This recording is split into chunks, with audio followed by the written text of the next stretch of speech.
চলছে একটি মানবিক পরিবারের মানবিক বিশাল কর্মযজ্ঞ গোলাপগঞ্জ থানার ঐতিহ্যবাহী ৭ নং লক্ষ্মণাবন্দ ইউনিয়নের দক্ষিণবাগের সালামবাগ পরিবারের জনাব নজরুল ইসলাম এবং ওনার ২ ভাই ও বোনদের আর্থিক সহযোগিতায় ৫ শতাধিক অসহায় দরিদ্র পরিবারকে দেয়া হচ্ছে পবিত্র মাহে রমজান উপলক্ষে ফুড প্যাকেজ।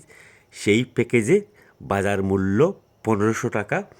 প্যাকেজে আছে চাল, ডাল, তেল, চুলা, এক কথায় একটি পরিবারের রমজান মাসে যা যা লাগে তার প্রায় সবই এই প্যাকেজের অন্তর্ভুক্ত। এরকম কর্মযজ্ঞকে আমরা সাধুবাদ জানাতেই আজকে ভিডিও আকারে আপলোড দিচ্ছি সোশ্যাল মিডিয়াতে।